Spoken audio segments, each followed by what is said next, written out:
রোজ রোজ মাছ মাংস খেতে কারোরই ভালো লাগে না। যতই আমরা মাছ মাংস খাই তার সঙ্গে একটা সবজি বা ভর্তা না থাকলে আমাদের ভাত খেয়ে শান্তি হয় না। তারপর যদি ভর্তাটা হয় হেলাঞ্চা শাকের ভর্তা তাহলে তো কথাই নেই। তাই আমি এখন বানিয়ে নেব হেলাঞ্চা শাকের ভর্তা। তার জন্য নিয়ে নিয়েছি আমি কয়েকটা পেঁয়াজ, যেটা খুব কুচি কুচি করে কেটে নিয়েছি, আর নিয়েছি খাঁটি সরিষার তেল। তেলটা কড়াই দিয়ে আমি একটু গরম হতে না হতেই আমি দিয়ে দিচ্ছি ওখানে পেঁয়াজগুলো আমি খুব ভালোভাবে কুচি করে নিয়েছি, আর পেঁয়াজগুলো নিয়েছি আমি অনেকটা, কারণ ভর্তার মেন রেসিপি হলো পেঁয়াজ, শুকনো মরিচ ও রসুন। আমি পেঁয়াজগুলোকে খুব ভালোভাবে বাদামি রঙের মতো করে বেরেস্তার মতো ভেজে নেব। দেখো তোমরা, আমার পেঁয়াজগুলো একেবারে বেরেস্তার মতো ভাজা হয়ে গেছে। এরপর ওই তেলে দিয়ে দিচ্ছি কয়েকটা শুকনো লঙ্কা ও কয়েকটা রসুনের কোয়া। এগুলোও আমি খুব ভালোভাবে ভেজে নিচ্ছি, কারণ সবগুলোকে ভালোভাবে ভেজে নিতে হবে। মরিচগুলো আমার ভাজা হয়ে গেছে। এরপর ভেজে নিচ্ছি রসুনগুলো একটু ভালো করে। সবগুলো ভাজাই আমার রেডি। এবার আমি দিয়ে দিচ্ছি কড়াই হেলাঞ্চা শাক।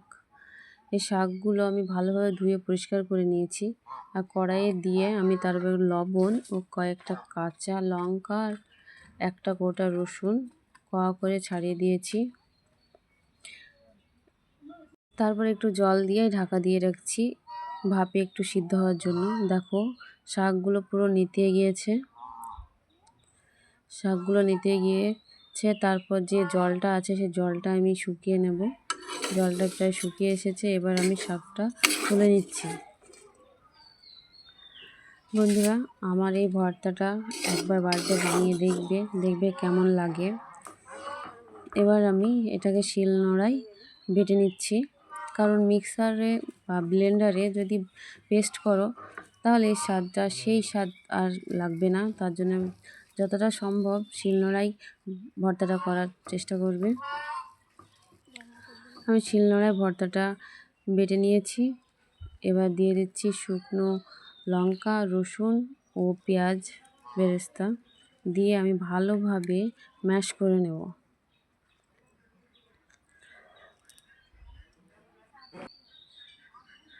এগুলো আমি একটু শিলনোড়ায় বেটে নিচ্ছি যাতে পেস্টটা ভালো হয়।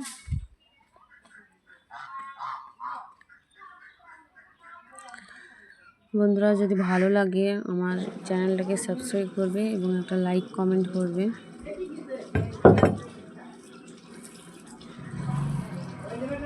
এই শিলে যদি মনে হয় যে কিছুটা ভাত নিয়ে মেখে খাও তাহলে দেখবে আরও টেস্ট লাগবে।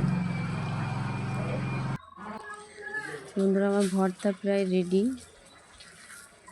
দেখো, এর উপর দিয়ে দেবো আমি একটু সরিষার তেল।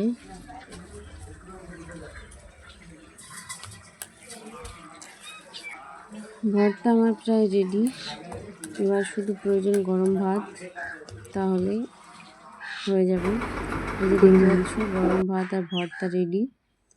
এর উপরে দিয়ে দিচ্ছি আমি একটু সরিষার তেল, যাতে স্বাদটাকে আরও অতুলনীয় করে তুলবে।